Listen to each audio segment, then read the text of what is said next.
Anak di bawah umur diperkosa hingga hamil.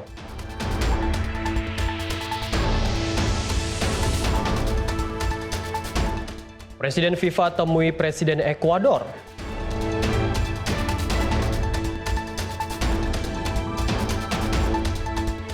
Wakil Presiden pastikan fasilitas kesehatan di RSUD Raja Ampat.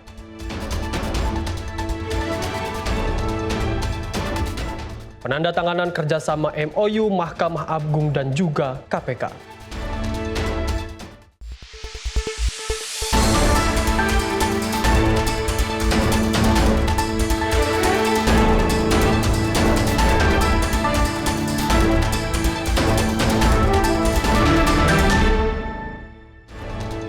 Pemirsa, selain 4 informasi utama tadi, kami juga akan menyajikan berita seputar politik, peristiwa, dan juga budaya yang terjadi dari seluruh penjuru dunia sepanjang satu hari ini. Bersama saya Azhar Putra, inilah program Ruang Redaksi selengkapnya. Pemirsa, aksi komplotan pelaku pencuri bersenjata api terjadi di sebuah toko sembako di Jalan Sulaiman, Kebonjeruk, Jakarta Barat. Satu pelaku pencuri berhasil ditangkap pemilik toko sembako, sementara 2 lainnya melarikan diri setelah sempat melepas tembakan. Anggota unit Reskrim Polsek Kebonjeruk, Jakarta Barat melakukan olah tempat kejadian perkara dan juga mencari informasi di lokasi. Warga di Jalan Sulaiman, Kebonjeruk, Jakarta Barat mengamankan seorang pelaku pencuri dari dalam toko sembako, Jumat 24 April dini hari.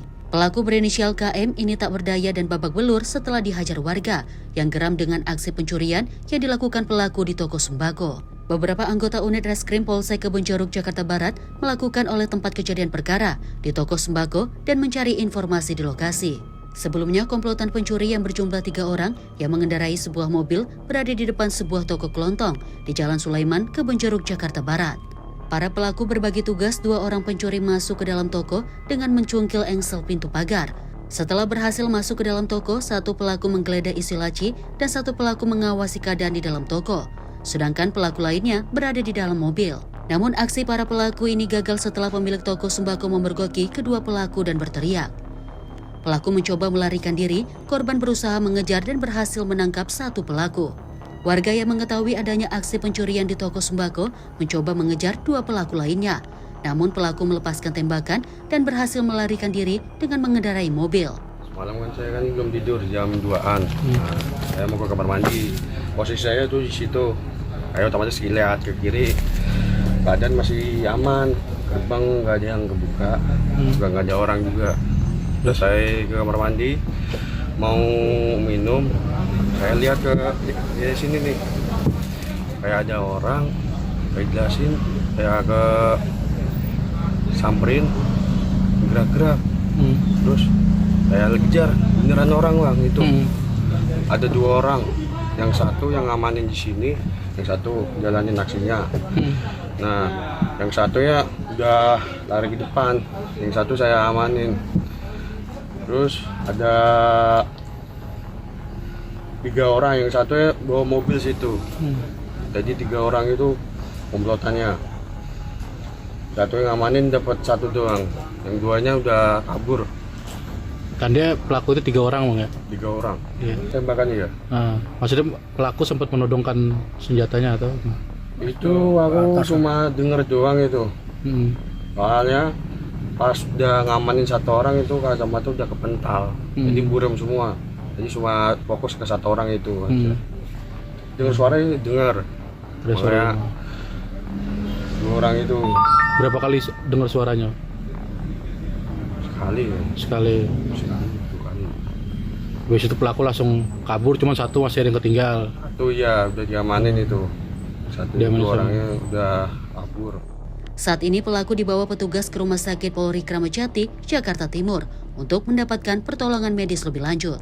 Sementara 2 rekan pelaku lainnya yang lolos kabur dari kejaran warga kini tengah diburu pihak kepolisian. Tim Liputan Sinpo TV melaporkan. Pemirsa, aksi komplotan pelaku pencurian bersenjata api beraksi di salah satu toko sembako di Jalan Sulaiman, Kebonjeruk, Jakarta Barat. Salah seorang pencuri berhasil ditangkap pemilik toko sembako, sementara 2 lainnya melarikan diri setelah sempat melepas tembakan.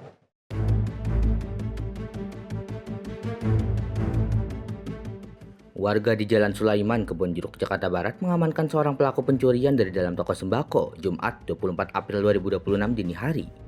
Pelaku berinisial KM ini tidak berdaya dan babak belur setelah dihajar warga yang geram dengan aksi pencurian yang dilakukannya. Sejumlah anggota unit reskrim Polsek Kebonjeruk, Jakarta Barat melakukan olah tempat kejadian perkara guna mencari informasi di lokasi. Sebelumnya, komplotan pencuri yang berjumlah 3 orang mengendarai mobil yang berada di depan toko kelontong di Jalan Sulaiman, Kebonjeruk, Jakarta Barat. 2 orang pencuri masuk ke dalam toko dengan mencungkil engsel pintu pagar.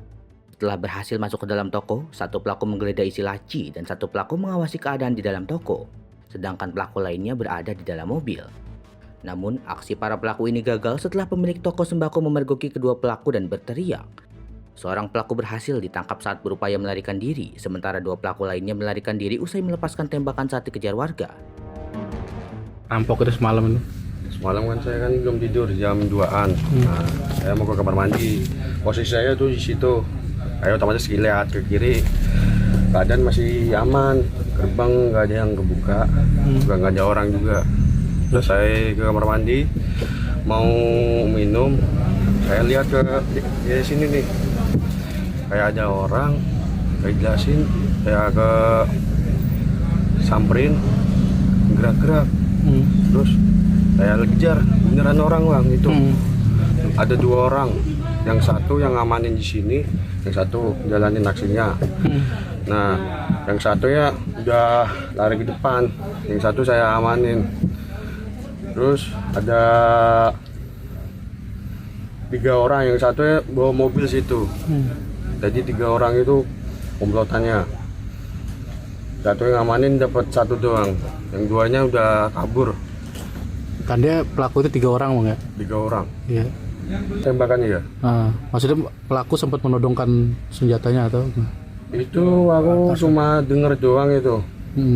Soalnya pas udah ngamanin 1 orang itu kacamata udah kepental. Jadi buram semua. Jadi cuma fokus ke 1 orang itu. Dengar suaranya dengar. Ada suara. 2 orang itu. Berapa kali dengar suaranya? Sekali 2 kali. Habis itu pelaku langsung kabur, cuma 1 masih ada yang ketinggal. 1 ya udah diamanin itu. 1 itu orangnya udah kabur. Tadi salah satu pelaku itu langsung diamuk massa ya? Iya. 1 orang itu udah diamuk massa itu. Yang Mas lihat itu pelaku itu dia mengalami luka di bagian mana tuh? Muka sama badan. Sama badan. Cuma pas Mas lihat terakhir itu apa meninggal apa gimana Mas? Belum meninggal itu. Belum ya? Masih Oke. Siap. Saat ini, pelaku dibawa petugas ke Rumah Sakit Polri Kramat Jati, Jakarta Timur untuk mendapatkan pertolongan medis. Sementara 2 rekan pelaku yang kabur dari kejaran warga diburu pihak kepolisian. Dari Jakarta, jurnalis Info TV melaporkan. Pemirsa, buron selama 3 tahun seorang mantan karyawan kantor pos di Cirebon, Jawa Barat akhirnya diringkus polisi saat tengah tertidur lelap di kontrakannya di wilayah Lampung.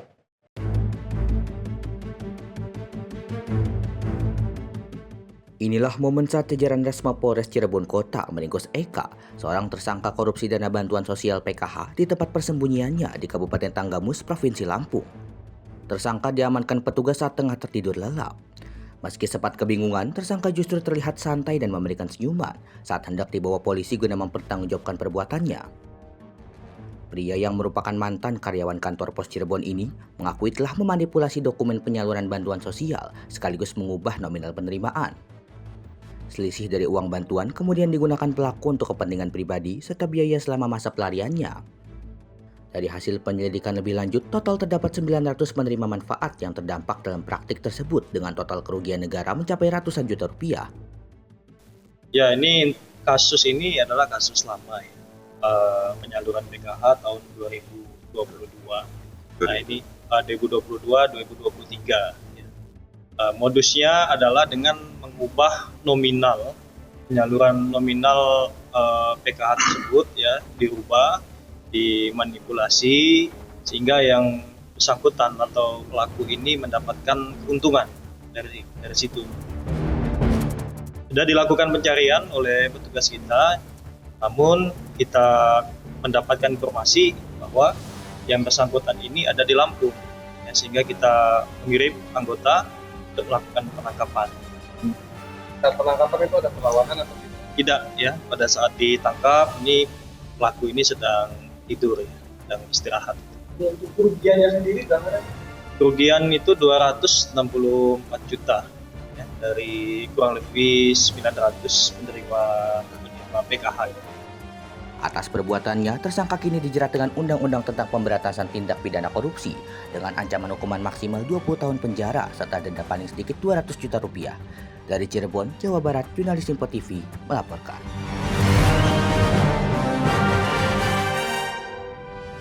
Pemirsa, aparat kepolisian Perintis Presisi Polda Sulawesi Selatan mengamankan 3 pemuda membawa senjata tajam jenis busur dan ketapel pada Jumat 24 April 2026. Ketiganya tak berkutik saat diringkus petugas yang tengah berpatroli rutin.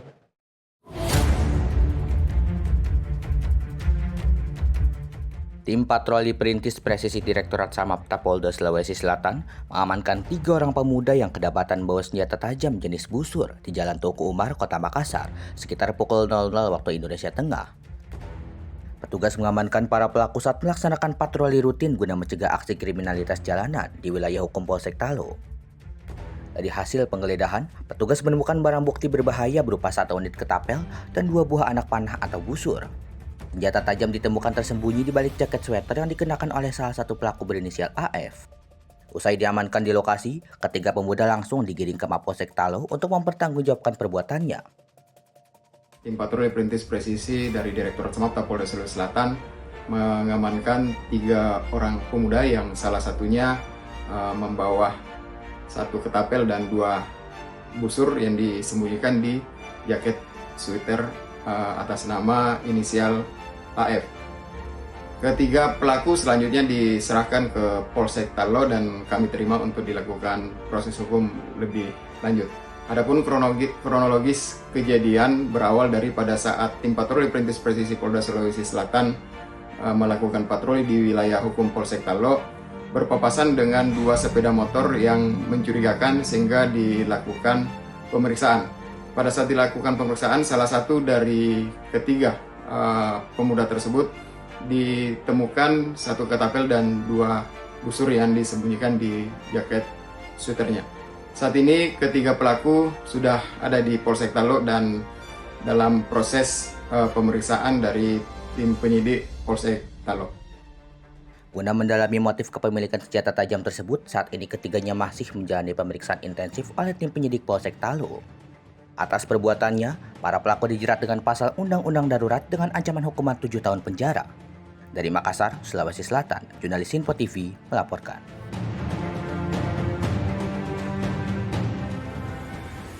Kasus kekerasan seksual terhadap anak di bawah umur kembali terjadi di Kabupaten Garut, Jawa Barat, di mana seorang pria lanjut usia diduga memperkosa seorang anak perempuan yang masih duduk di bangku sekolah dasar hingga hamil.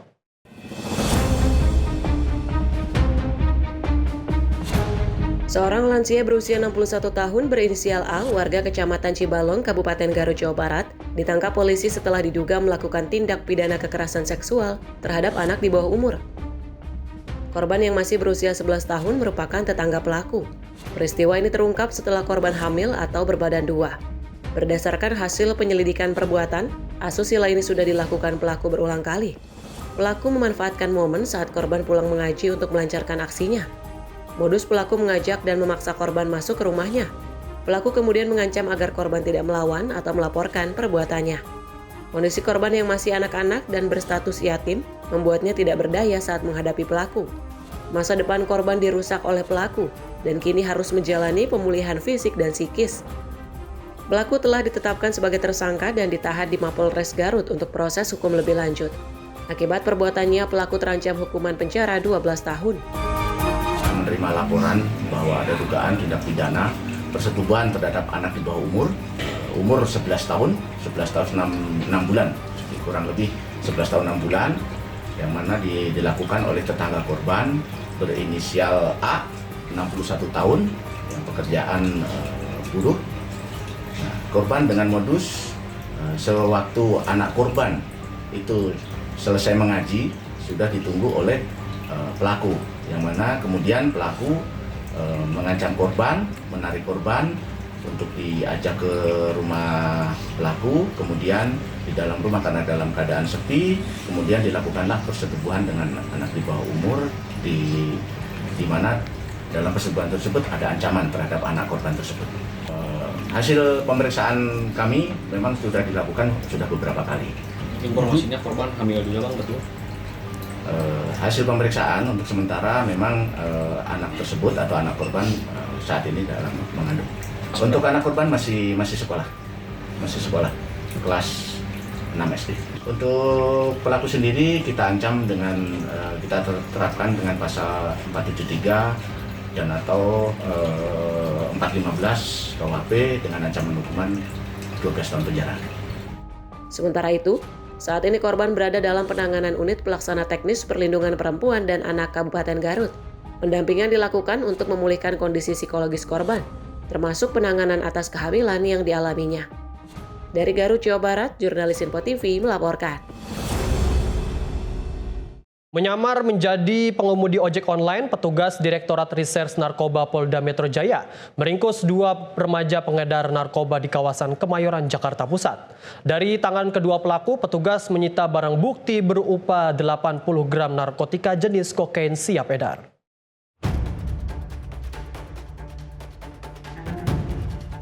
Dua remaja tanggung berinisial EF dan YS ini tidak berkutik saat diamankan petugas Subdit 3 Ditres Narkoba Polda Metro Jaya di Jalan Benyamin Sueb, Kemayoran, Jakarta Pusat.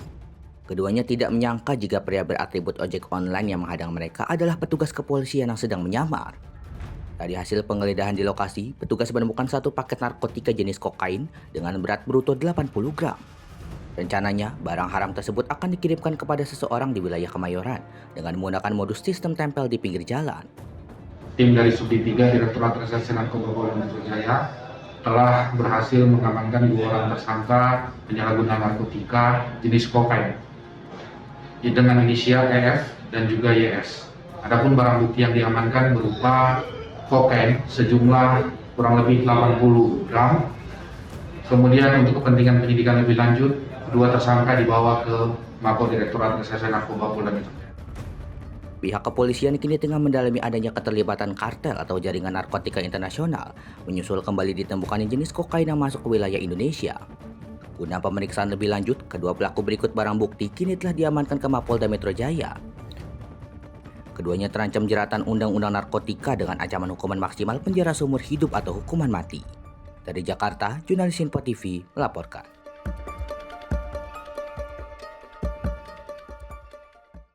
Diduga hendak parkir dan salah injak pedal gas, mobil SUV yang dikemudikan perempuan lanjut usia menabrak depo air minum di Jelambar Baru Raya, Jakarta Barat.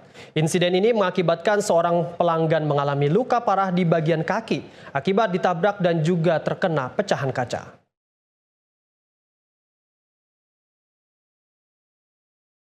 Mobil SUV berwarna silver dengan nomor polisi B2952 2BOV menabrak bagian depan depo air minum di kawasan Jelambar Baru Raya, Grogol, Petamburan, Jakarta Barat. Benturan keras membuat kaca depan depo pecah berantakan, merusak meja operasional kasir dan fasilitas di dalamnya.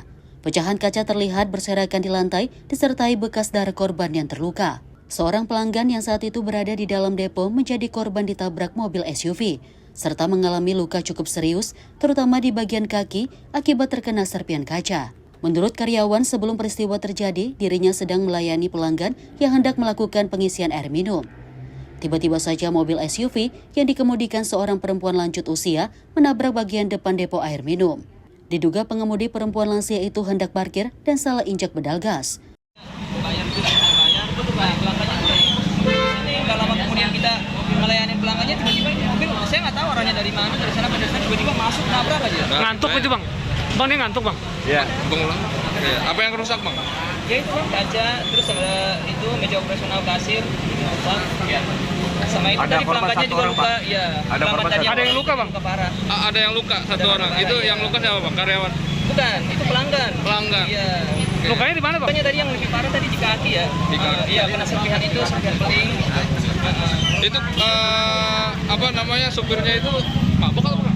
Saya nggak tahu, supirnya sih itu nenek-nenek seperti ini, cici yang bawa sama cucu nggak tahu cutinya apa nanti. Seorang pelanggan yang sedang melakukan pengisian air minum ditabrak dan terluka di bagian kaki dan langsung dievakuasi ke rumah sakit terdekat. Pihak kepolisian yang berada di lokasi langsung melakukan penyelidikan dan meminta keterangan kepada saksi dan pengemudi mobil. Peristiwa ini sempat menarik perhatian warga sekitar yang berkerumun di lokasi. Sementara guna penyelidikan untuk mengetahui penyebab pasti kecelakaan, kendaraan dievakuasi ke unit Laka Lantas Polres Metro Jakarta Barat.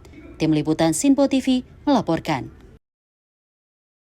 Pemirsa, satu orang asisten rumah tangga tewas seketika, sementara satu ART lainnya mengalami patah tulang usai terjatuh dari lantai 4 rumah majikan di kawasan Bendungan Hilir, Tanah Abang, Jakarta Pusat. Keduanya diduga hendak melarikan diri lantaran mendapat perlakuan kurang menyenangkan dari sang majikan, sehingga nekat melompat dari jendela di lantai 4. R, wanita berusia 30 tahun yang berprofesi asisten rumah tangga ini langsung diberikan pertolongan medis di Rumah Sakit Angkatan Laut Minto Harjo, Tanah Abang, Jakarta Pusat karena mengalami patah tulang tangan dan kaki. Luka ini diderita R setelah terjatuh dari lantai 4 rumah majikannya di Jalan Bendungan Walahar Buntu, Tanah Abang, Jakarta Pusat. Namun nasib R masih lebih beruntung daripada teman sekerjanya berinisial D berusia 19 tahun yang tewas seketika usai terjatuh dari ketinggian sekitar 15 meter. R dan D merupakan dua orang ART yang bekerja di salah satu rumah berlantai 4 yang juga dijadikan tempat indekos milik seorang konten kreator. Keduanya diduga mencoba melarikan diri melalui jendela di lantai 4 pada Kamis dini hari. Keduanya mencoba pergi secara diam-diam karena diduga kuat mendapatkan perlakuan tidak menyenangkan dari sang majikan. Namun begitu, dugaan ini masih didalami petugas kepolisian dari Satreskrim Polres Metro Jakarta Pusat. Jadi benar bagaimana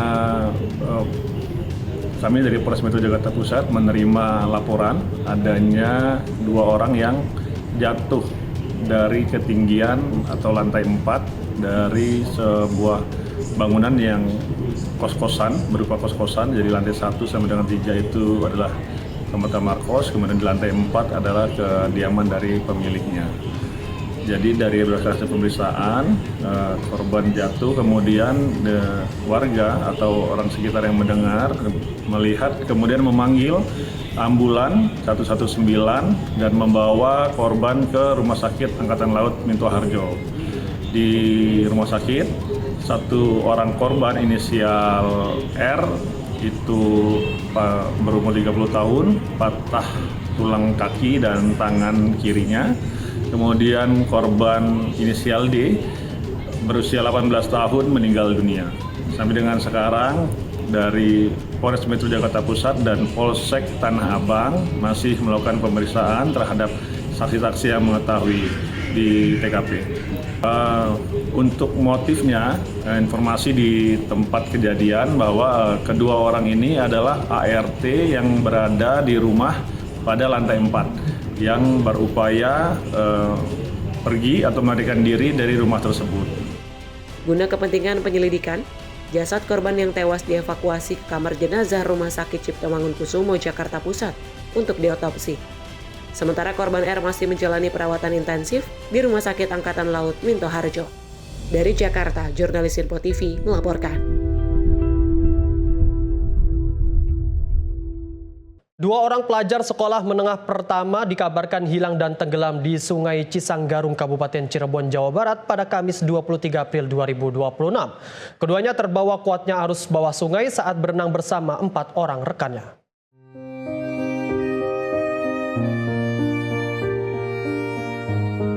Suasana duka menyelimuti keluarga Adit, pelajar sekolah menengah pertama yang dikabarkan tenggelam di Sungai Cisanggarung, Kecamatan Walet, Kabupaten Cirebon, pada Kamis 23 April 2026 siang. Keluarga berharap cemas jenazah pelajar asal Desa Paku Sambing, Kecamatan Babakan ini bisa segera ditemukan dalam kondisi apapun. Bahkan Sani, sang ibu dan beberapa kerabatnya rela menginap di lokasi usai mendapat kabar anaknya hilang terbawa arus. Peristiwa tenggelamnya Adit diketahui saat korban bersama 3 rekannya bermain air di pinggiran Sungai Cisanggarung selepas pulang sekolah. Namun, Adit bersama satu korban lainnya, yaitu Hakim, yang berenang ke tengah mendadak hilang dan tenggelam tersapu arus. Kedua rekan korban yang berada di pinggir kemudian panik dan melaporkan 2 rekannya hilang tenggelam. Ya, pulang sekolah dan izin ke orang tua mau main, Pak. Nggak taunya mandi di sini? Iya, nggak taunya mandi. Berarti awalnya itu satu orang yang ke tengah gitu ya? Iya, awalnya satu orang yang ke tengah, terus yang satunya mau nolongin, cuma ikut tenggelam. Berarti 2 orang ya Pak Ku ya? Itu warga Paku Saming semua berarti Pak Ku? Bukan, warga Paku Saming 1, warga Kutubulia 1. Semuanya kecamatan Bekakan 1 kecamatan. Sementara itu, tim SAR gabungan dari Basarnas, BPBD, Tagana, serta TNI dan Polri melakukan penyisiran di sekitar titik korban pertama kali dikabarkan tenggelam. Dengan mengandalkan 2 perahu karet dan tim penyelam, petugas menyisir area dasar yang memiliki kedalaman 6,5 meter. Petugas juga menyebar beberapa anggotanya untuk melakukan pemantauan di aliran Sungai Cisanggarung yang memiliki lebar hampir 30 meter. Caranya diperluas atau bagaimana Bang? Untuk sementara masih di titik yang sama dulu, adakan penyelaman dan harus ke atas dulu. Belum ada memperluasan ke mana untuk hari ini. Yang ada kendala nggak untuk proses pencarian sendiri? Nggak ada. Kendalanya secara perlengkapan tidak ada, tapi membutuhkan waktu saja karena sudah dianalisa bahwa ada beberapa batu-batuan dan pipa ya yang kemungkinan harus disisir kembali. 2 korban berarti Bang ya? 2 korban. Hingga Kamis 23 April 2026 siang, proses pencairan yang dilakukan di radius 300 meter dari titik kejadian belum membuahkan hasil. Arus bawah yang sangat kuat diperparah banyaknya bebatuan hingga kayu dan pipa mempersulit proses pencarian 2 pelajar yang tenggelam. Tim redaksi Sinpo TV melaporkan. Pemirsa, bencana tanah longsor terjadi di wilayah Kabupaten Garut, Jawa Barat pada Kamis dini hari, di mana tebing setinggi 70 meter longsor dan menutup jalan raya provinsi arah Bung Bulang Caringin, tepatnya di Desa Wangunjaya, Kecamatan Bung Bulang. Petugas gabungan TNI dan Polri, PUPR dan warga setempat berjibaku membersihkan material longsor di jalur Provinsi Garut, Jawa Barat. Mereka berjibaku menggunakan alat berat agar jalan bisa kembali dilalui pengguna jalan. Longsor terjadi sejak Kamis 23 April 2026 dini hari. Tebing setinggi 70 meter tumpah ruah ke jalan hingga menutup akses jalur Provinsi Bung Bulang Caringin, tepatnya di Desa Wangunjaya, Kecamatan Bung Bulang, Garut, Jawa Barat. Peristiwa ini dipicu hujan deras yang mengguyur wilayah setempat. Pada Jumat 24 April 2026 pagi, proses evakuasi masih terus dilakukan. Sebagian material berhasil disingkirkan, sehingga kendaraan sudah bisa melintas dengan diberlakukan sistem buka tutup. Petugas menargetkan proses pembersihan material longsor rampung Jumat 24 April 2026 hingga Sabtu 25 April 2026, agar akses jalan provinsi ini dapat kembali normal dan dilalui tanpa hambatan. Ya, alhamdulillah dapat dilihat untuk evakuasi hari ini dampak daripada peristiwa bencana longsor kemarin dari PUPR Provinsi, SKPD Kecamatan Bung Bulang dan seluruh masyarakat bahu-membahu dan dibantu alat berat dari PU Provinsi. Saat ini bisa dilihat untuk situasi material longsor sudah mulai dipinggirkan dan sudah mulai dibersihkan. Dan saat ini PUPR Provinsi sudah melaksanakan pemadatan, namun juga alhamdulillah kita dapat sampaikan ke masyarakat untuk saat ini jalur Jalan Raya Bung Bulang via Caringin Cisewu sudah bisa dilintasi. Saat ini sudah bisa dilintasi untuk kedua arah, namun demikian karena masih ada pelaksanaan pekerjaan, maka kita laksanakan CB buka tutup. Sehingga untuk keduanya bisa lancar, aktivitas masyarakat juga bisa dilaksanakan dan aktivitas pekerjaan untuk pembersihan material tersebut tidak terhenti juga bisa berjalan. Dapat dipastikan dari pekerjaan dari kemarin 24 jam penuh dari PUPR Provinsi terus melaksanakan kegiatan sampai dengan hari ini. Dipastikan sampai dengan besok hari insya Allah selesai dan dilanjut nanti akan pemasangan fondasi sehingga nanti kedua arah bisa berjalan normal. Diharapkan nanti setelah dengan fondasi dipasang sudah langsung dilaksanakan pengaspalan atau overlay kembali. Tidak ada laporan korban jiwa dalam kejadian ini, namun pengendara dihimbau untuk tetap waspada dan berhati-hati saat melintasi jalur tersebut karena kondisi jalan yang licin dan berpotensi terjadi longsor susulan. Dari Garut, Jawa Barat, jurnalis Sinpo TV melaporkan. Presiden FIFA temui Presiden Ekuador. Informasinya usai jeda, tetaplah bersama kami di Ruang Redaksi.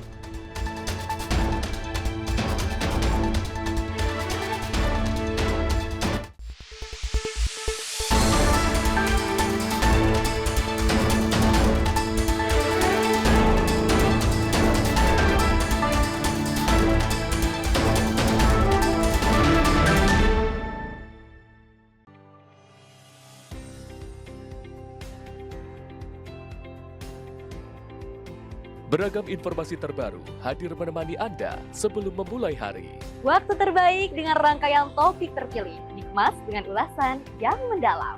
Mengangkat isu yang tengah menjadi pembicaraan paling hangat, agar pagi Anda lebih semangat. Jadi pastikan pagi hari Anda lebih bermakna bersama rangkaian berita yang telah kami rangkum untuk Anda. Sembarakan pagi Anda bersama Menyapa Indonesia Pagi. Setiap Senin hingga Jumat pukul 5 pagi. Hanya di Sinpo TV.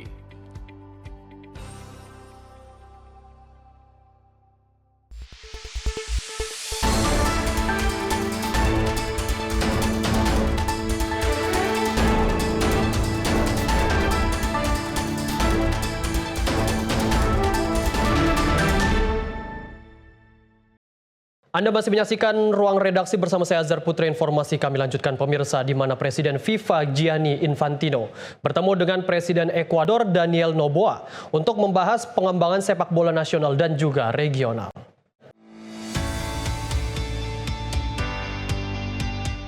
Presiden Ekuador Daniel Noboa menerima kunjungan Presiden FIFA Gianni Infantino di Istana Presiden Carondelet. Pertemuan ini juga dihadiri Presiden CONMEBOL Alejandro Dominguez serta Ketua Federasi Sepak Bola Ekuador, Ecuadorian Football Federation. Dokumentasi pertemuan menunjukkan para pejabat saling menyapa sebelum memulai pembahasan. Pembicaraan difokuskan pada pengembangan sepak bola di Ekuador dan kawasan Amerika Selatan, serta penguatan kerjasama antar organisasi. Meski demikian, pemerintah setempat menyebut belum ada rincian lebih lanjut terkait hasil pembahasan yang masih dalam tahap koordinasi antar pihak terkait. Kunjungan ini merupakan bagian dari agenda Kongres Biasa ke-82 CONMEBOL yang digelar di Quito sebagai ajang pertemuan para pemimpin sepak bola. Acara tersebut menghadirkan perwakilan dari 10 asosiasi sepak bola di kawasan Amerika Selatan untuk membahas berbagai isu strategis. Pertemuan dinilai sebagai langkah strategis dalam perkuat masa depan sepak bola regional, serta meningkatkan kerjasama antar negara anggota. Tim redaksi Sinpo TV melaporkan.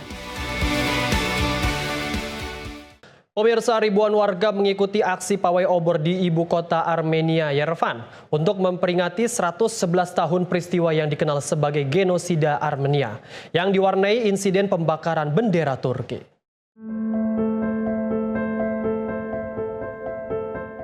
Ribuan warga Armenia mengikuti pawai obor pada Kamis malam waktu setempat di ibu kota Yerevan. Aksi tersebut merupakan bagian dari peringatan 111 tahun peristiwa yang dikenal sebagai genosida Armenia. Dalam aksi itu, sejumlah peserta terlihat membakar bendera Turki yang menarik perhatian publik. Perdana Menteri Armenia, Nikol Pashinyan, dilaporkan mengecam tindakan tersebut dan menyebutnya sebagai perilaku provokatif yang dapat memicu ketegangan. Rekaman video menunjukkan massa berjalan dari Republic Square menuju Caesar Nakebert Memorial Complex. Peserta aksi terlihat membawa bendera Armenia berukuran besar serta menyalakan obor dan lilin sebagai simbol peringatan. Uni Eropa melalui European Parliament menetapkan 24 April sebagai hari peringatan korban. Peristiwa deportasi besar-besaran pada tahun 1915 hingga 1916 masih menjadi perdebatan. Pihak Armenia menyebut jumlah korban mencapai 1,5 juta jiwa, sementara Turki menyatakan angka tersebut jauh lebih rendah. Hingga kini perbedaan pandangan tersebut masih menjadi isu sensitif dalam hubungan kedua negara. Tim redaksi Sinpo TV melaporkan.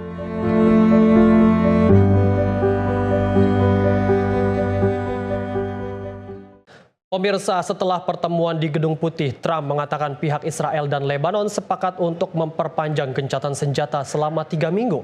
Trump juga mengapresiasi pertemuan antara duta besar Israel dan Lebanon telah berjalan dengan baik. They've agreed to an additional 3 weeks of, no firing, ceasefire, no more firing. Let's see. Presiden Amerika Serikat Donald Trump menyatakan Israel dan Lebanon telah menyetujui perpanjangan gencatan senjata yang melibatkan kelompok Hizbullah. Keputusan ini diambil setelah pertemuan antara duta besar kedua negara yang berlangsung di Gedung Putih pada 23 April 2026. They've agreed to an additional 3 weeks of, no firing, ceasefire, no more firing. Let's see. We hope that happens. It's not going to happen between them, but they do have Hezbollah to think about. And we're going to be working with Lebanon to get things straightened out in that country. I really believe it's something we can do pretty easily, just with the power of who we are, the great people, the Lebanese people. Trump mengakui bahwa peran Hizbullah menjadi tantangan utama dalam proses perdamaian, terlebih kelompok tersebut menolak hasil pembicaraan. Sejak gencatan senjata awal dimulai pada 17 April lalu, sejumlah pelanggaran masih terjadi oleh kedua belah pihak. Dalam pernyataannya, Trump menegaskan Amerika Serikat akan membantu Lebanon untuk melindungi diri dari Hizbullah. Ia juga berharap dapat segera bertemu dengan Perdana Menteri Israel Benjamin Netanyahu dan Presiden Lebanon Joseph Aoun di Washington. Sementara itu, pihak Israel menegaskan hak mereka untuk membela diri jika terjadi serangan, sedangkan perwakilan Lebanon menyampaikan apresiasi atas dukungan Amerika Serikat. Tim redaksi Simpo TV melaporkan. Presiden Prancis Emmanuel Macron menyambut positif keputusan Uni Eropa yang terus memberikan dukungan konkret bagi Ukraina melalui penyetujuan paket pinjaman baru sebagai bagian dari upaya menjaga stabilitas. Presiden Prancis Emmanuel Macron menyatakan kepuasannya atas langkah Uni Eropa yang terus melanjutkan dukungan terhadap Ukraina. Les 90 milliards de prêts, la possibilité d'avancer sur un nouveau paquet de sanctions sont indispensables, continuer notre action concrète de soutien bilatéral et d'aide à l'Ukraine et de continuer notre action sur la flotte fantôme. Pour le reste, il va y avoir un débat qui va se nouer et il y a des chapitres d'adhésion. Je pense que ce qui est important, c'est que la Commission puisse donner un calendrier précis et des initiatives à prendre dans les prochaines semaines pour l'Ukraine et la Moldavie qui sont en attente de l'ouverture de ces chapitres. Pernyataan ini disampaikan setelah Uni Eropa menyetujui paket pinjaman baru senilai 90 miliar euro. Dana tersebut diharapkan dapat membantu menopang ekonomi Ukraina di tengah konflik yang masih berlangsung. Macron menegaskan bahwa dukungan Uni Eropa bersifat konkret dan menjadi bagian penting dalam menjaga stabilitas kawasan. Keputusan ini juga menunjukkan komitmen negara-negara Uni Eropa untuk terus mendukung Ukraina, baik secara ekonomi maupun politik. Hingga kini, detail implementasi pinjaman masih dalam pembahasan lanjut oleh pihak terkait. Tim redaksi Simpo TV melaporkan.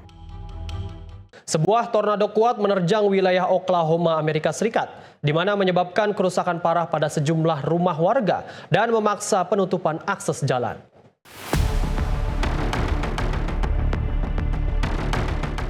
Tornado kuat melanda wilayah pedesaan di Oklahoma pada Kamis waktu setempat dan menyebabkan kerusakan di sejumlah titik. Angin kencang merobek atap bangunan dan merobohkan tiang listrik di sejumlah area terdampak, serta menyebabkan gangguan infrastruktur. Sejumlah rumah dilaporkan mengalami kerusakan parah akibat terjangan angin puting beliung yang datang secara tiba-tiba. Insiden ini juga menyebabkan sejumlah akses jalan warga harus ditutup sementara demi keselamatan warga dan untuk mendukung proses evakuasi.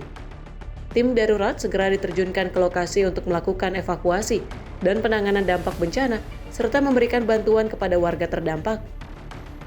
Tornado tersebut terjadi di dekat Vance Air Force Base, yang menjadi salah satu titik terdampak dengan kerusakan yang cukup signifikan.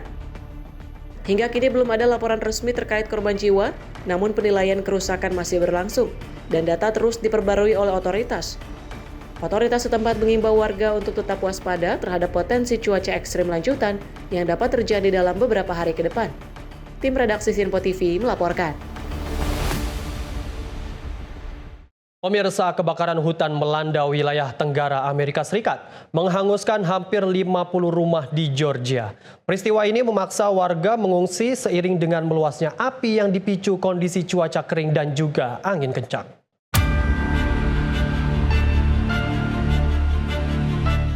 Kebakaran hutan terus meluas di sejumlah wilayah Tenggara Amerika Serikat, terutama di negara bagian Georgia dengan skala dampak yang terus bertambah dalam waktu ke waktu. Sedikitnya hampir 50 rumah dilaporkan hangus terbakar akibat amuk api yang sulit dikendalikan dan cepat menyebar ke area pemukiman. Kondisi ini memaksa lebih banyak warga untuk meninggalkan tempat tinggal mereka dan mengungsi ke lokasi yang lebih aman demi menghindari ancaman keselamatan. Sejumlah sekolah juga dilaporkan ditutup sementara demi menjaga keselamatan siswa dan staf di tengah kondisi darurat yang berlangsung. Otoritas setempat memperingatkan bahwa kondisi cuaca seperti kelembapan rendah dan angin kencang dapat memperparah penyebaran api dan menyulitkan upaya pemadaman. Petugas pemadam kebakaran terus berupaya menangani situasi, meski menghadapi tantangan di lapangan termasuk medan sulit dan perubahan arah angin. Hingga kini, upaya pemadaman dan evakuasi masih terus dilakukan seiring dengan resiko kebakaran yang masih tinggi dan potensi meluasnya dampak ke wilayah lain. Tim redaksi Sinpo TV melaporkan.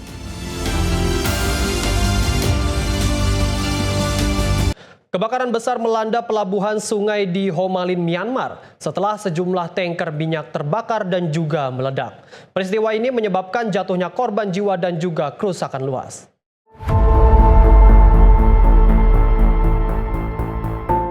Kebakaran hebat terjadi di pelabuhan sungai di wilayah Sagaing, Myanmar, dan dengan cepat menyebar ke area sekitar. Insiden ini dipicu oleh terbakarnya sejumlah tanker minyak pada Senin malam yang kemudian memicu ledakan besar hingga memperparah skala kebakaran. Setidaknya 2 orang dilaporkan tewas dan 11 lainnya terluka akibat kebakaran tersebut. Dengan sejumlah korban masih mendapatkan perawatan. Rekaman video menunjukkan api masih berkobar hebat hingga hari berikutnya dengan kepulan asap tebal membumbung tinggi dan terlihat dari jarak jauh. Petugas pemadam kebakaran dilaporkan mengalami kesulitan dalam menangani api karena intensitas panas yang sangat tinggi, serta kondisi lokasi yang menyulitkan akses. Kebakaran ini juga melahap sedikitnya 20 kendaraan, serta merusak infrastruktur pelabuhan hingga hampir ludes dan menyisakan kerusakan yang signifikan. Otoritas setempat menyatakan, jumlah korban jiwa berpotensi bertambah seiring proses evakuasi dan penyelamatan. Yang masih terus dilakukan, insiden ini menjadi perhatian. Mengingat sebelumnya, kebakaran serupa juga terjadi di kawasan yang sama dalam beberapa waktu terakhir.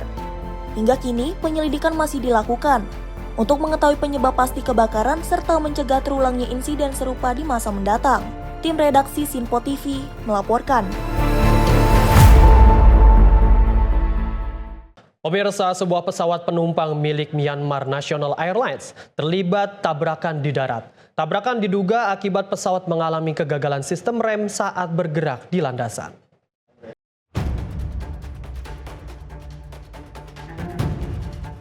Insiden terjadi di Bandara Internasional Yangon pada Senin waktu setempat saat aktivitas operasional bandara berlangsung normal.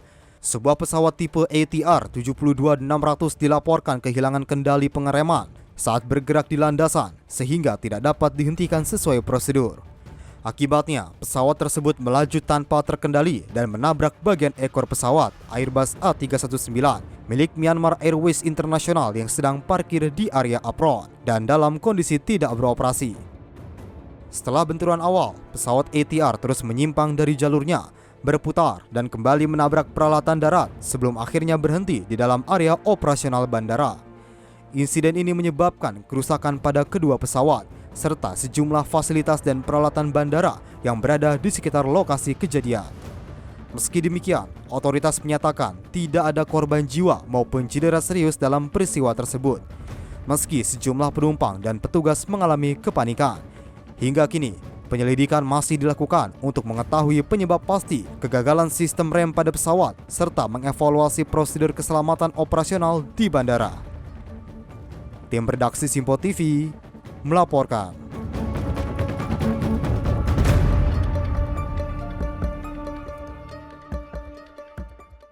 Wakil Presiden pastikan fasilitas kesehatan di RSUD Raja Ampat. Informasinya usai jeda, tetaplah bersama kami di ruang redaksi.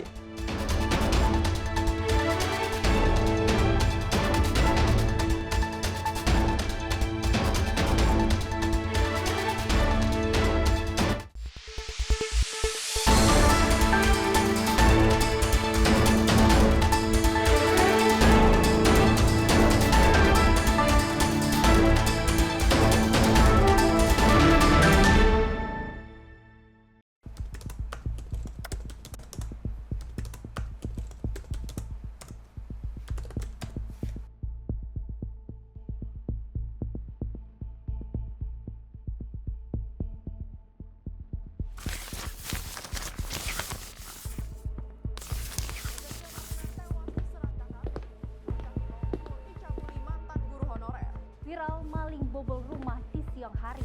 Polisi bongkar peredaran narkoba jaringan internasional. Dugaan pembunuhan mayat dalam drum belum terungkap. Lagi, lansia tewas dengan penuh luka bacok. Mengaku tidak dinafkahi suami, seorang ibu bunuh anak kandung. Treskrim Polres Goa mengepung rumah terduga pelaku pencurian di Desa Bontoala, Kecamatan Palangga. Sally, saat akan standby. diamankan. 3, 2, 1. Di balik setiap peristiwa selalu ada fakta yang tersembunyi. Saksikan catatan kriminal setiap Senin hingga Jumat hanya di Sinpo TV.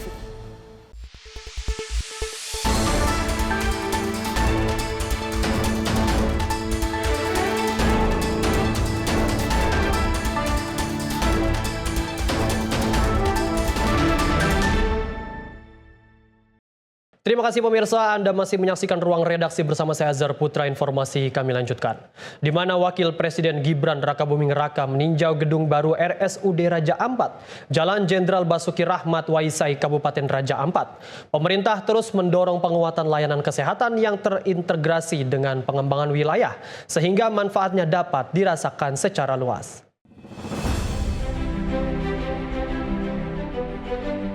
Sebagai salah satu destinasi wisata unggulan Indonesia, Kabupaten Raja Ampat tidak hanya menarik bagi wisatawan lokal, tapi juga mancanegara. Di balik daya tarik tersebut, ketersediaan fasilitas kesehatan yang memadai jadi kebutuhan penting yang perlu terus diperkuat. Sejalan dengan arahan Presiden Prabowo untuk pastikan pemerataan layanan kesehatan hingga ke daerah, termasuk di kawasan destinasi wisata, Wakil Presiden Gibran Rakabuming meninjau gedung baru RSUD Raja Ampat, Jalan Jenderal Basuki Rahmat Waisai, Kabupaten Raja Ampat pada Rabu 22 April 2026, guna pastikan kesiapan dan kelengkapan fasilitas yang tersedia.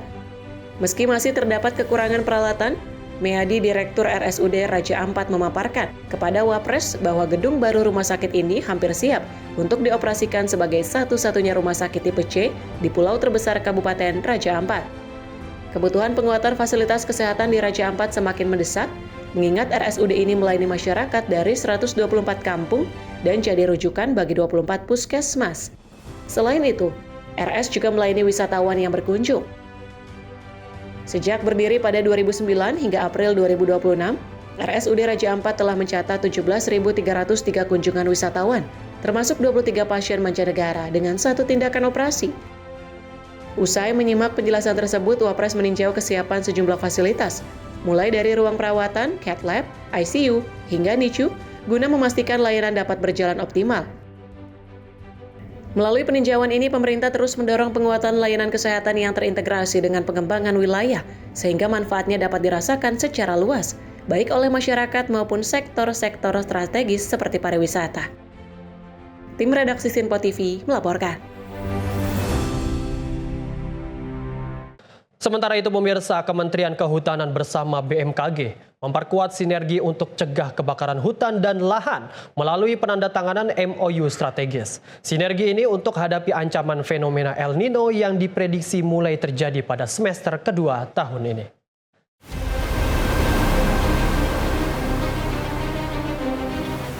Kementerian Kehutanan menunjukkan keseriusan dalam menangani kebakaran hutan dan lahan. Hal ini ditandai dengan menurunnya kasus karhutla tiap tahunnya.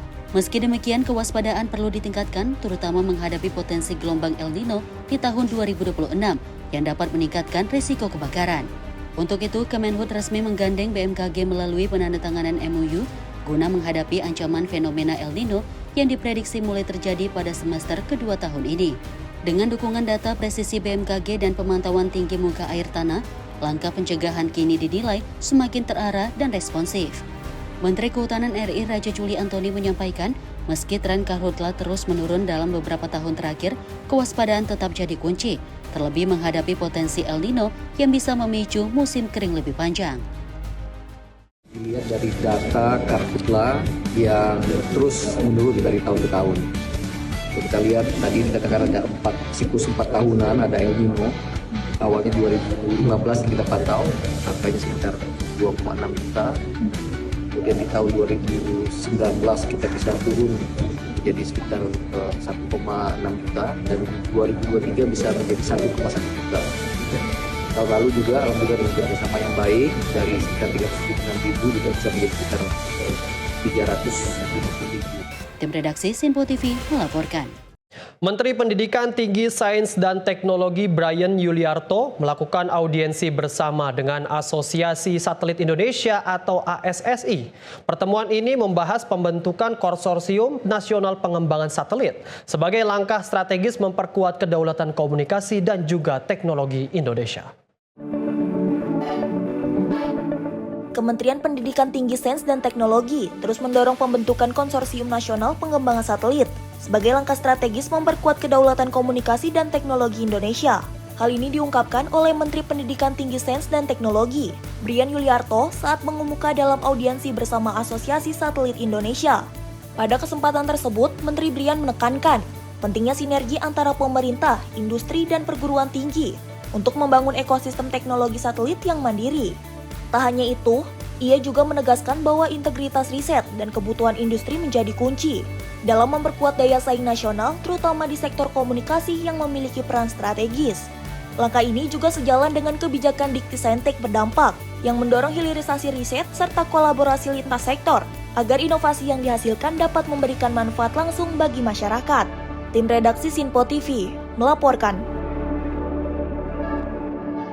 Pemirsa, Komite Percepatan Transformasi Digital Pemerintah mendorong percepatan digitalisasi Bansos melalui integrasi data lintas kementerian lembaga. Upaya ini dibahas dalam rapat pelaksanaan uji coba digitalisasi Bansos dan isu strategis percepatan transformasi digital pemerintah di Jakarta.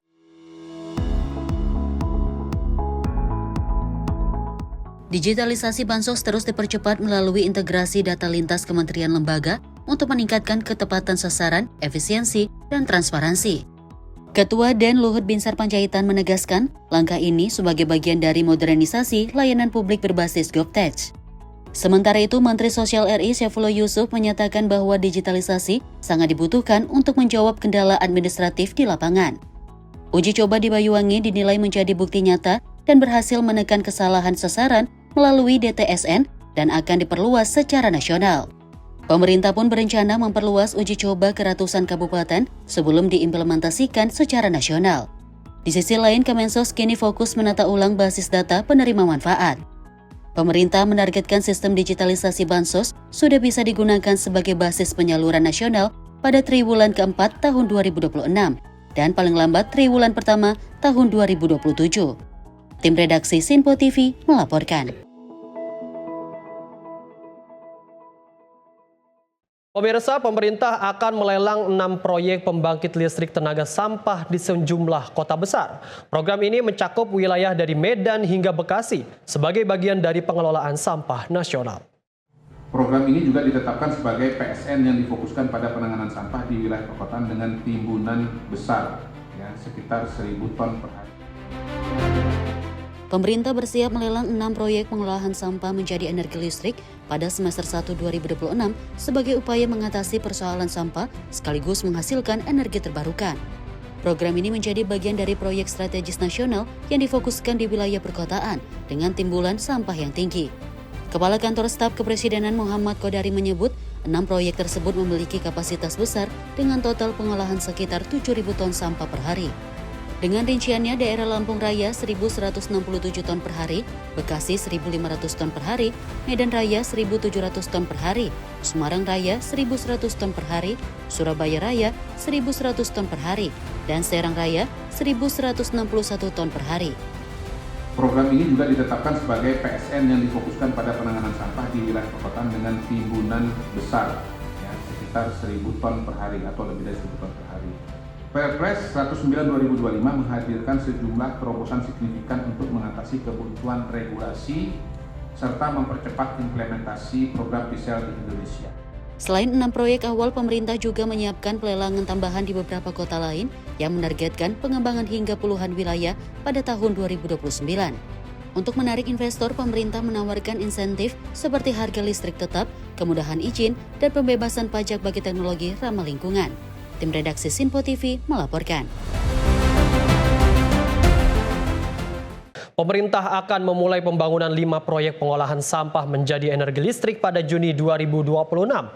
Proyek ini ditargetkan mampu mengolah 7.000 ton limbah per hari menjadi listrik. Target kapasitas input sampah dapat mencapai lebih dari 1.000 ton per hari per lokasi. Satu kota Palembang, proses konstruksi dengan persentase 74%. Ini menegaskan komitmen pemerintahan Presiden Prabowo melalui program pengolahan sampah menjadi energi listrik. Pemerintah akan memulai pembangunan groundbreaking 5 proyek pengolahan sampah menjadi energi listrik pada Juni 2026 di sejumlah daerah di Indonesia. Proyek ini ditargetkan mampu mengolah lebih dari 7.000 ton sampah per hari menjadi energi listrik. Kepala Kantor Staf Kepresidenan Muhammad Kodari menjelaskan, 5 lokasi tersebut berada di Kota Bekasi, Yogyakarta Raya, Bogor Raya, Denpasar Raya, dan Bandung Raya. Masing-masing proyek memiliki kapasitas di atas 1.000 ton per hari, dengan Bandung Raya menjadi yang terbesar. Target kapasitas input sampah dapat mencapai lebih dari 1.000 ton per hari per lokasi. Satu kota Palembang, proses konstruksi dengan persentase 74%. Diharapkan operasional Oktober 2026. Ini menegaskan komitmen pemerintahan Presiden Prabowo melalui program pengolahan sampah menjadi energi listrik yang kita singkat P-Cell sebagai solusi pengelolaan sampah sekaligus langkah menuju pembangunan rendah karbon dan ekonomi sirkular. Selain mengurangi timbulan sampah nasional, program ini juga mendukung transisi energi baru terbarukan dan ekonomi sirkular. Pemerintah menargetkan pengembangan PSEL di puluhan wilayah hingga 2029 untuk memperkuat sistem pengelolaan sampah nasional. Tim redaksi Simpo TV melaporkan. Pemirsa, jamaah haji terus berdatangan ke Tanah Suci melalui Bandara Internasional Madinah, Arab Saudi. Hingga hari kedua kedatangan, lebih dari 12.000 jemaah telah tiba di Tanah Suci. Hari kedua kedatangan jemaah haji Indonesia di Tanah Suci melalui Bandara Prince Mohammed bin Abdul Aziz mencapai 12.734 jemaah atau 32 kelompok terbang. Rombongan terakhir pada Kamis malam adalah embarkasi SUB 5 atau Surabaya yang mayoritas berasal dari Probolinggo. Ya, pemirsa, ini adalah salah satu bis yang nantinya akan membawa para jamaah haji asal Indonesia ke hotel untuk mereka, para jemaah haji untuk beristirahat, dan ini sudah diatur oleh tim akomodasi dan tim transportasi. Uniknya mayoritas jemaah adalah pasangan suami istri yang telah lama menunggu panggilan ke Baitullah. Gimana Pak, ini akhirnya udah sampai ke Tanah Suci yang udah lama sekali ditunggu-tunggu, gimana perasaannya Pak? Senang, ya alhamdulillah senang pas lama nunggu, udah senang lah, nggak bisa ucap dah. Oke. Ibu?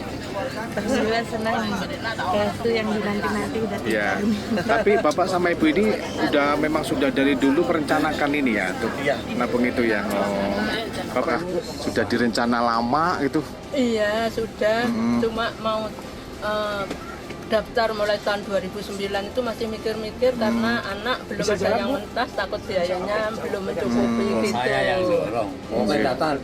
Pokoknya sehingga bisa terlaksana tahun 2012 bulan September tanggal 10. Dalam penyelenggaraan ibadah haji, pasangan suami istri yang mendaftar bersamaan atau penggabungan mahram terlebih dahulu melakukan verifikasi melalui sistem informasi dan komputerisasi haji terpadu atau SISKOHAT untuk memastikan data keberangkatan bersamaan. Ya pemirsa, hari ini adalah hari Jumat dini hari atau pukul 00 waktu Arab Saudi, dan baru saja pukul 23:40 yaitu kedatangan dari jamaah asal Surabaya yang melalui jalur fast track. Dan dengan kedatangan dari jamaah kloter Surabaya tersebut, berarti hari ini total untuk yang datang hari ini selama seharian full itu yaitu 17 kloter, sekitar 6.737 jamaah yang sudah sampai di Madinah, Arab Saudi. Jika dibandingkan dengan hari kemarin, yaitu hari kemarin itu 15 kloter dengan jumlah 5.997 jamaah. Dan nanti ke depan masih akan ada jamaah-jamaah yang berdatangan ke Bandara Madinah ini, bahkan diperkirakan masih sebanyak 50.000 lebih yang akan melalui bandara ini. Kita semua berharap agar perjalanan para jamaah haji yang masih di tanah air dan maupun yang sedang menuju ke Arab Saudi diberi kelancaran, diberi kesehatan dan selamat seperti 15 kloter yang sudah sampai kemarin dan 17 kloter yang baru saja sampai di Madinah hari ini. Dari Bandara Madinah, Ferdi Setiawan melaporkan untuk Simpo TV. Pemirsa, gelombang kedatangan jamaah haji Indonesia terus mengalir di Bandara Internasional Pangeran Muhammad bin Abdul Aziz, Madinah, Arab Saudi. Di tengah ramainya suasana penyambutan, tampak banyak wajah-wajah sepuh yang datang dengan harapan besar menunaikan rukun Islam kelima. Di usia senja, mereka menapaki perjalanan suci dengan penuh haru dan juga perjuangan.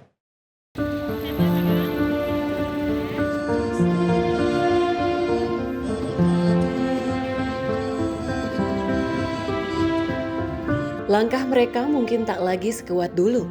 Tubuh renta itu perlahan bergerak, sebagian harus duduk di kursi roda, sebagian lain digandeng erat petugas dan keluarga. Namun semangat menuju Tanah Suci tak sedikit pun memudar. Di area kedatangan Bandara Madinah, para petugas penyelenggara ibadah haji sigap membantu jamaah lanjut usia yang baru tiba usai menempuh perjalanan panjang dari Indonesia.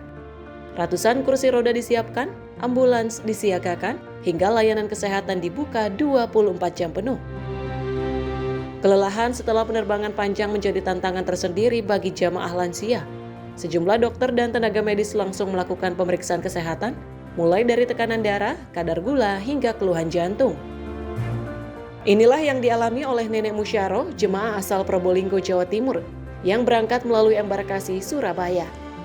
Setibanya mendarat di Bandara Prince Amir Muhammad bin Abdul Aziz Madinah, ia harus mendapatkan perhatian serius, sehingga secara intensif diperiksa kesehatannya oleh tim medis haji. Untuk ibu tadi memang termasuk Risti.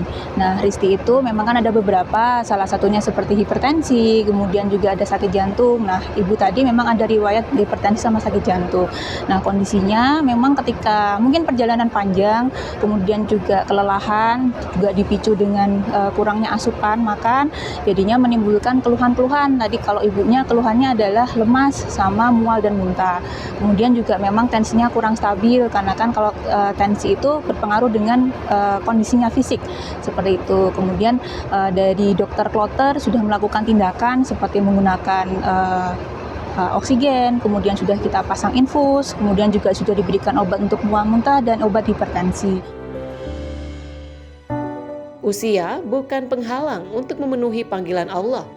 Setidaknya inilah yang ditunjukkan oleh kakek Dahzat yang kini telah berusia 85 tahun.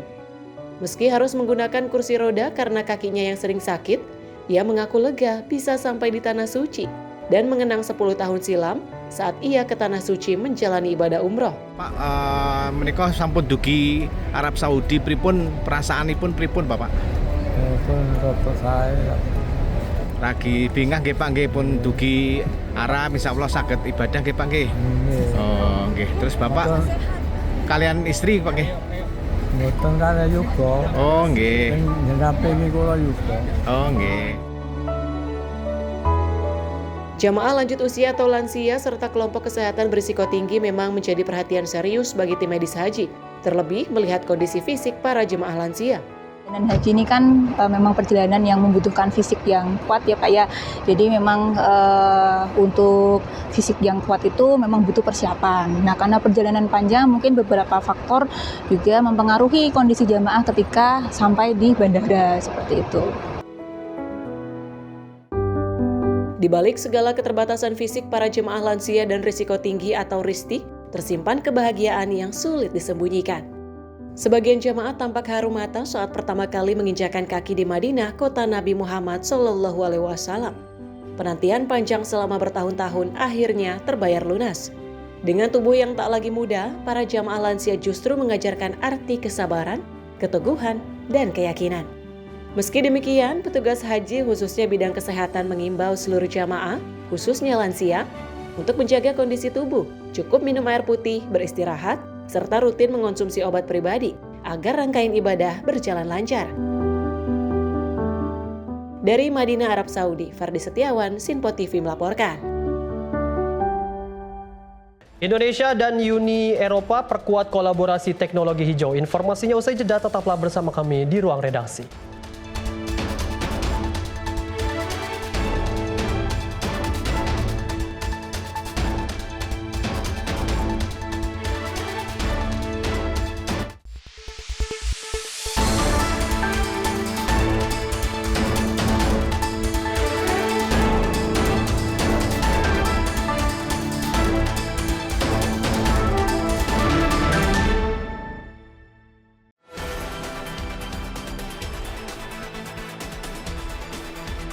Kami hadir sebagai ruang informasi yang merangkum berbagai kejadian yang terjadi sepanjang hari.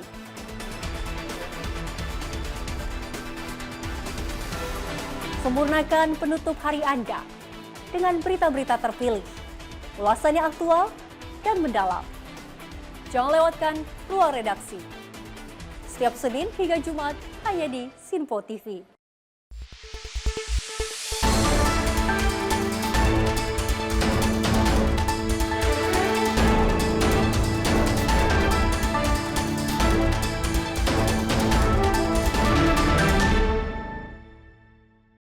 Terima kasih pemirsa, Anda masih menyaksikan Ruang Redaksi bersama saya Azhar Putra. Informasi kami lanjutkan. Di mana Kementerian Pendidikan Tinggi, Sains dan Teknologi memperkuat komitmen pengembangan teknologi hijau guna mendukung keberlanjutan lingkungan dan meningkatkan daya saing industri nasional di kancah global.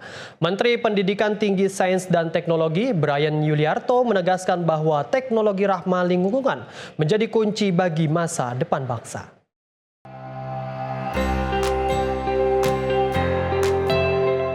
Di tengah meningkatnya krisis iklim dan energi global, Indonesia dan Eropa mempertegas langkah bersama dalam mempercepat transisi menuju pembangunan hijau berbasis inovasi. Melalui RI Youth Science and Technology Collaboration Forum 2026, kedua pihak meneguhkan kemitraan strategis yang tidak hanya berorientasi pada riset, tetapi juga pada solusi nyata yang berdampak langsung bagi masyarakat dan keberlanjutan lingkungan. Diselenggarakan bertepatan dengan momentum Hari Bumi, forum bertema Green Technology for Sustainable Climate Solution menjadi ruang kolaborasi penting bagi para pemangku kepentingan dari kedua kawasan. Pemerintah Indonesia melalui Kementerian Pendidikan Tinggi, Sains dan Teknologi bersama delegasi Uni Eropa untuk Indonesia mendorong sinergi lintas negara dalam pengembangan teknologi hijau, penguatan kapasitas riset, serta perluasan jejaring inovasi global yang inklusif dan setara. Forum ini menegaskan komitmen Indonesia dan Uni Eropa untuk kerjasama yang inklusif, setara, dan berorientasi pada solusi, guna menghasilkan inovasi berbasis sains dan teknologi yang memberikan dampak nyata bagi masyarakat dan lingkungan.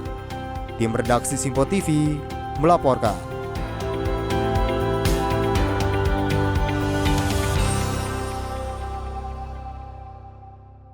Pemirsa, Badan Gizi Nasional bersama Kementerian Agama Republik Indonesia, Kementerian Kependudukan dan Pengembangan Keluarga Republik Indonesia, serta Kementerian Kesehatan menggelar rapat koordinasi penyelarasan dan data penerima manfaat program MBG pada lingkup ibu hamil, ibu menyusui, balita, dan juga santri yang memiliki tujuan memvalidasi data untuk penyaluran makan bergizi gratis.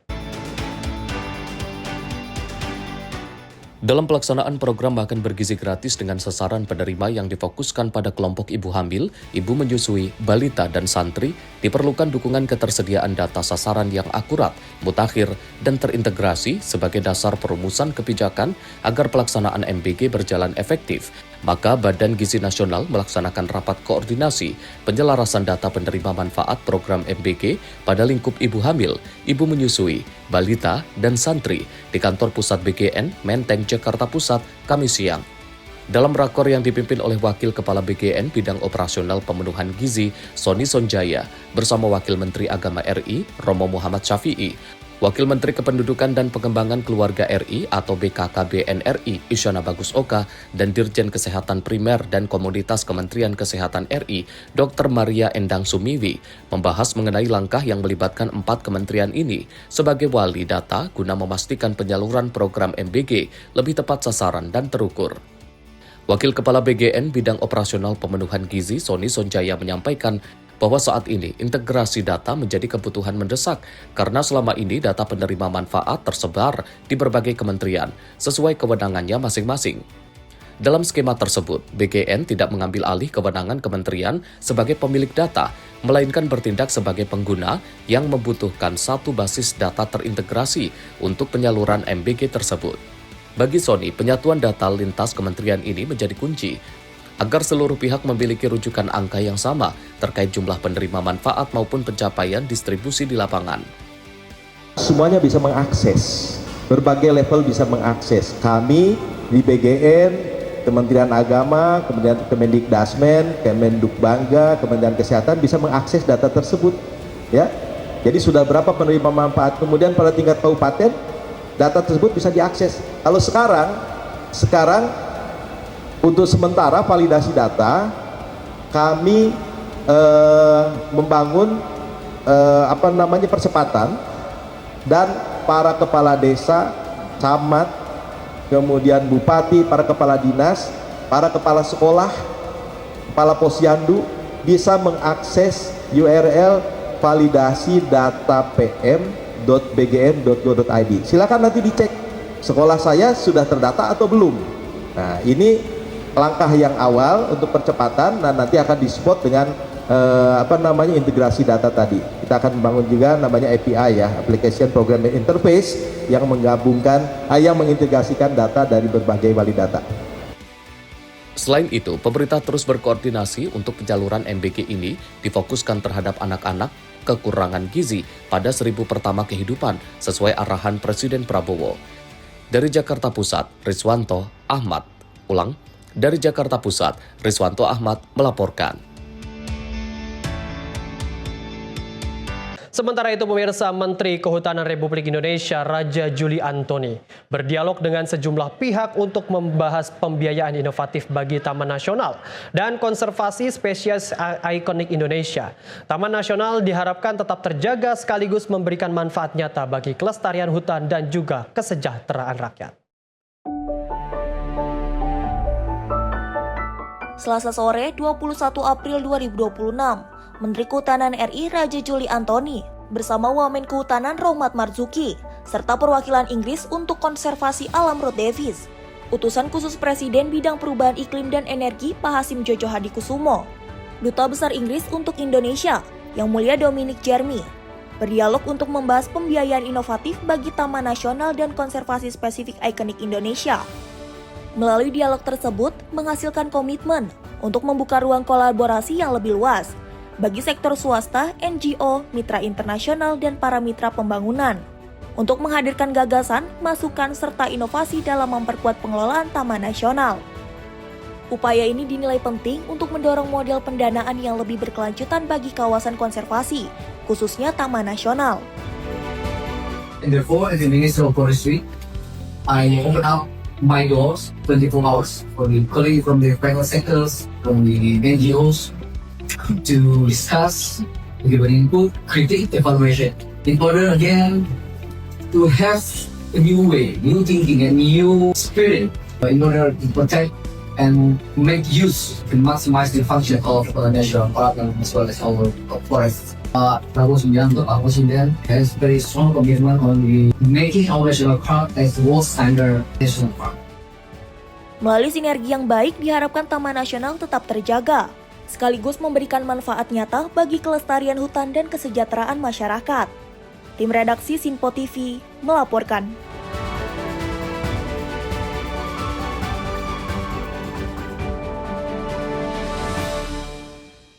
Pemirsa, Menteri Sosial Saifullah Yusuf dorong percepatan pembangunan sekolah rakyat di Gorontalo dan juga Pagar Alam.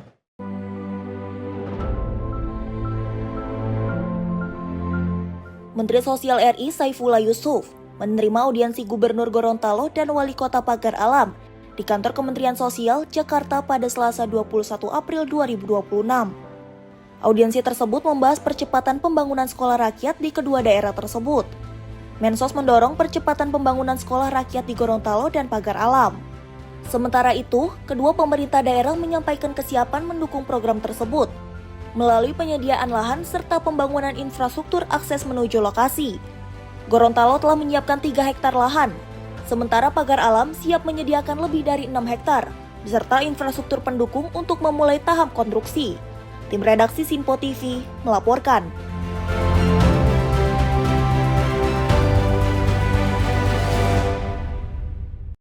Mahkamah Agung menggandeng Komisi Pemberantasan Korupsi untuk memberikan materi anti korupsi di seluruh lini aspek peradilan pada masa diklat mendatang.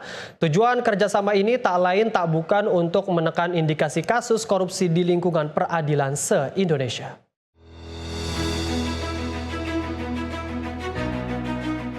Kepala Badan Strategi Kebijakan dan Pendidikan dan Pelatihan Hukum dan Peradilan Mahkamah Agung Republik Indonesia Syamsul Arief menjelaskan, penandatanganan kerjasama ini digelar untuk menciptakan kompetensi aparatur peradilan di masing-masing pekerjaan. Syamsul mengungkapkan nantinya 2.000 pimpinan pengadilan se-Indonesia akan mengikuti masa pendidikan dan pelatihan Mahkamah Agung selama 5 hari pada 18 Mei mendatang. Pada kesempatan diklat ini, nantinya Komisi Pemberantasan Korupsi akan memberikan materi integritas atau anti korupsi bagi peserta diklat. Kerjasama ini sebelumnya turut digelar bersama alat penegak hukum lain seperti Kejaksaan maupun Polri. Tadi kami menandatangani di hadapan Ketua Mahkamah Agung dan di hadapan Ketua Komisi Pemberantasan Korupsi KPK, sehingga kemudian dengan penandatanganan kerjasama ini maka secara resmi kami memiliki kerjasama terkait mengenai aspek-aspek materi anti korupsi di setiap pendidikan dan pelatihan yang dilakukan oleh Badan Strategi Kebijakan Diklat Hukum dan Peradilan di Mahkamah Agung yang alamatnya ada di Gadok Ciawi sana. Sehingga kemudian setelah penandatanganan ini maka kami akan melaksanakan pada tahap awal yakni pendidikan buat pimpinan pengadilan di seluruh Indonesia. Ada 200 ketua pengadilan dan wakil ketua pengadilan yang akan dipanggil pada tanggal 18 Mei selama 1 minggu nanti mereka akan dididik. Deputi Penindakan dan Peran Serta Masyarakat KPK RI, Wawan Wardiana mengatakan, langkah ini jadi sinergi komitmen KPK dan Mahkamah Agung untuk ciptakan lingkungan bersih korupsi di peradilan tanah air.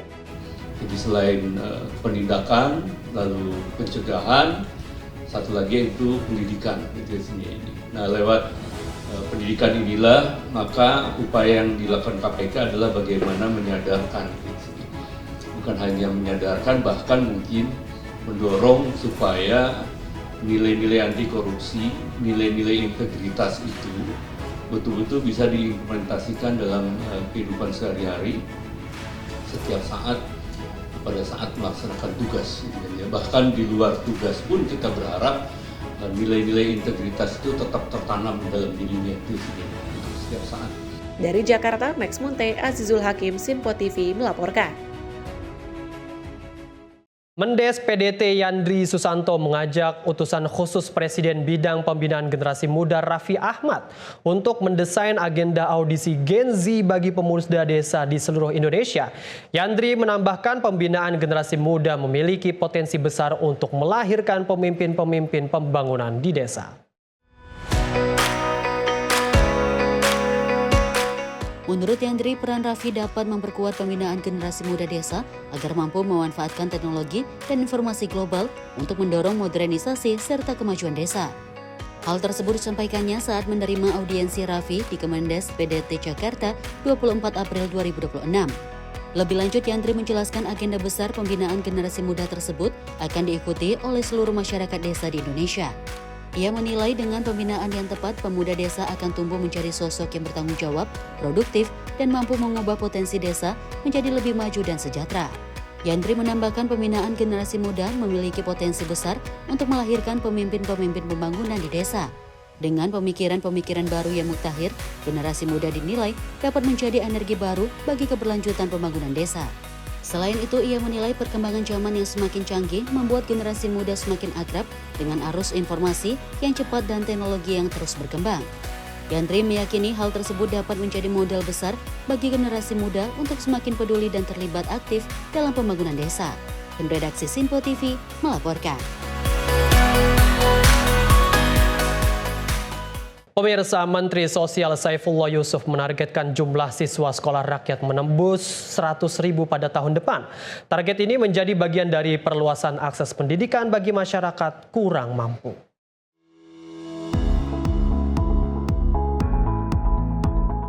Menteri Sosial Saifullah Yusuf mengungkapkan saat ini jumlah siswa sekolah rakyat telah mencapai hampir 16.000 orang. Pada tahun ini, pemerintah menargetkan penambahan lebih dari 30.000 siswa, sehingga totalnya menjadi lebih dari 45.000 siswa. Selanjutnya pada tahun depan pemerintah menargetkan penambahan lebih dari 60.000 siswa, sehingga total siswa sekolah rakyat dapat menembus angka 100.000. Untuk mendukung target tersebut, pemerintah telah mengajukan penambahan lebih dari 5.000 guru, serta lebih dari 4.000 tenaga kependidikan lainnya. Selain penambahan SDM, pembangunan dan pengembangan sekolah rakyat juga terus dilakukan, termasuk di berbagai daerah hingga wilayah terluar Indonesia. Pemerintah berkomitmen program sekolah rakyat menjadi salah satu upaya strategis dalam meningkatkan akses dan kualitas pendidikan bagi masyarakat. Jadi saya ulang ya sekali lagi, kita sekarang existing itu hampir 16.000 siswa toh. tahun ini kita akan menambah lebih dari 30.000 siswa alokasinya. Nanti kita lihat realisasinya. Jadi tahun ini siswa sekolah rakyat itu sudah lebih dari 45.000 tahun ini.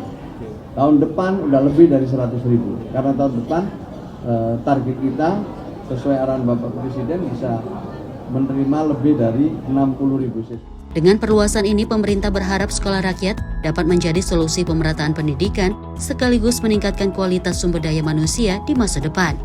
Dari Jakarta, Dio Malau, Sinpo TV melaporkan.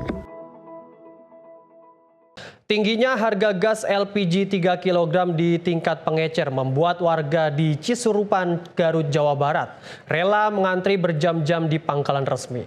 Mereka berburu gas subsidi demi mendapatkan harga yang lebih terjangkau untuk kebutuhan masak sehari-hari. Beginilah suasana antrean warga di salah satu pangkalan gas LPG 3 kg di Kecamatan Cisurupan, Garut, Jawa Barat. Sejak pagi hari warga sudah berdatangan dan membawa tabung kosong untuk membeli gas LPG. Bahkan tak sedikit dari mereka yang harus menunggu hingga berjam-jam demi mendapatkan gas melon tersebut. Kondisi ini terjadi menyusul tingginya harga gas LPG 3 kg di tingkat pengecer, di mana harga jual mencapai Rp25.000 hingga Rp30.000 per tabung. Sementara itu di pangkalan resmi harga gas LPG masih sesuai ketentuan, yaitu sekitar Rp18.000 per tabung. Selisih harga inilah yang membuat warga lebih memilih mengantri daripada membeli di pengecer. Ini tadi sedang mengantri gas ya? Iya. Nah, udah berapa jam mengantrinya? Sekitaran dari jam 8. Oh, sekarang baru dapat gitu? Baru dapat. Gas ini sulit atau langka atau harganya mahal? Kalau sulit masih enggak. Harus ngantri. Kalau ngantri di pangkalan ini harganya berapa? Kalau di pangkalan saya beli 18.000. Dari luar gudang, kalau dalam gudang 17. Kalau harga eceran di warung-warung berapa? Kalau di harga eceran di dalam gudang mah paling 23. Kalau dari luar sana mah kadang 28, 25, 30-an nyampe. Warga berharap pasokan LPG 3 kg dapat kembali normal dan merata, sehingga tidak perlu lagi mengantri lama untuk mendapatkan kebutuhan dasar memasak. Dari Garut, Jawa Barat, jurnalis Sinpo TV melaporkan. Pemirsa, warga 3 desa di Sukoharjo akhirnya kembali terhubung setelah lama terisolasi. Jembatan Garuda kini resmi menghubungkan wilayah tersebut setelah 5 tahun terputus akses. Setelah bertahun-tahun terputus akses, warga di 3 desa di Kecamatan Tawangsari, Kabupaten Sukoharjo akhirnya kembali terhubung dengan hadirnya jembatan perintis Garuda di Desa Tangkisan. Jembatan ini menjadi penghubung penting bagi Duku Tanjung Sari, Sari Mulyo, dan Tambak Rejo yang sebelumnya harus memutar jauh hingga 7 km. Terutama dari anak sekolah dan juang pangan, petani lah, itu sangat terganggu. Jadi untuk akses beliau-beliau para petani itu ke sawah itu jauh banget mas muternya. Harus lewat mungkin bisa 4, 5, 6 kilo, membutuhkan waktu sekitar setengah jam itu baru sampai ke lahan. Sekretaris Desa Tangkisan Haryono menjelaskan bahwa kondisi sebelum adanya jembatan sangat menyulitkan mobilitas warga. Ia menyebut warga harus menempuh perjalanan jauh dengan waktu sekitar 30 menit. Meski jarak sebenarnya hanya beberapa menit saja, sehingga aktivitas sehari-hari menjadi terhambat. Mau ke pasar Cuplek kan kita harus memutar dulu Pak, yang seharusnya bisa kita tempuh dalam waktu paling 3-5 menit. Cuman karena kalau kita harus memutar dulu ke jembatan Tangkisan, kita bisa menghabiskan waktu paling tidak ya 30 menit untuk kita berkomunikasi ke Dukuh Tambak Rejo, Desa Tambak Boyo. Kita sudah menanti untuk itu kan. Memang benar-benar dibutuhkan untuk akses pendidikan. Dulunya itu secara kekeluargaan itu kan satu keluarga. Jadi kita untuk berkomunikasi bersilaturahim dari Tanjung Sari ke Tambak Rejo itu akhirnya silaturahminya terkurang kan gitu, karena harus memutar sekitar 30 menit kan gitu dengan jarak kurang lebih 7 km. Alhamdulillah kami sangat senang sekali. Kami ucapkan banyak terima kasih atas bantuan dari Bapak Presiden Pak Prabowo Subianto yang telah berkenan membantu kami. Kini kehadiran jembatan tersebut membawa perubahan besar. Akses petani ke lahan menjadi lebih cepat, perjalanan pelajar lebih mudah, dan aktivitas warga antar desa kembali lancar. Masyarakat pun menyambut pembangunan ini dengan rasa syukur karena telah mengakhiri keterisolasian selama lebih dari 5 tahun. Tim redaksi Sinpo TV melaporkan.